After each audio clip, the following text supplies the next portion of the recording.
બનાસકાંઠા જિલ્લા વિભાજનને લઈને ફેર વિચારણા કરવામાં આવશે।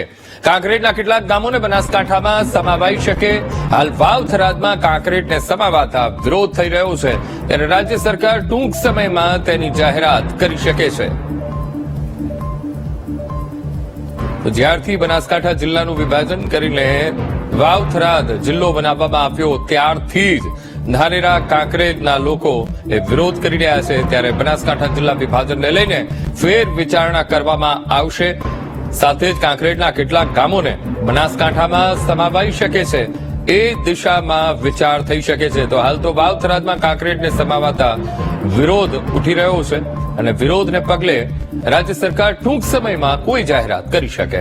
આજ મુદ્દે સંવાદદાતા મેહુલ દેસાઈ ફોનલાઈન પર। મેહુલ, બનાસકાંઠા જિલ્લા વિભાજન જેને લઈને કાંકરેજ ધાનેરા ત્યાં વિરોધ પણ થઈ રહ્યો છે, અને હવે રાજ્ય સરકાર ફેર વિચારણા કરશે। મેહુલ, અંકુર, બિલકુલથી જે બનાસકાંઠા જિલ્લાના વિભાજન વિશે જે જાહેરાત કરવામાં આવી ત્યારબાદથી જ આ વિરોધ જોવા મળી રહ્યો છે, અને આ વિરોધના પગલે હવે રાજ્ય સરકાર જે છે તે ફેર વિચારણા કરવા જઈ રહી છે।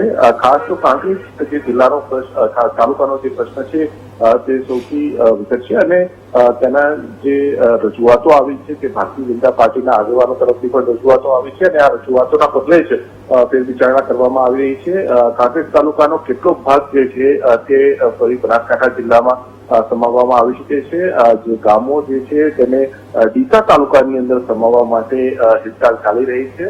સત્તાવાર જાણકારી આપવામાં નથી આવી રહી। સૂત્રોનું કહેવું છે કે રાજ્ય સરકાર ઉત્તરાયણ બાદ લગભગ એક સપ્તાહની અંદર આ સંદર્ભે કોઈ જાહેરાત જે છે તે કરી શકે છે, પરંતુ જે પ્રમાણેની પરિસ્થિતિ ત્યાંથી કાંકરેજ તાલુકામાંથી થઈ રહી છે, જેમાં ભારતીય જનતા પાર્ટીના આગેવાનો તરફથી પણ રજૂઆતો આવી રહી છે, તેના પગલે પૂરું વલણ અપનાવી રાજ્ય સરકાર તેમાં ફેરફાર કરવા જઈ રહી છે।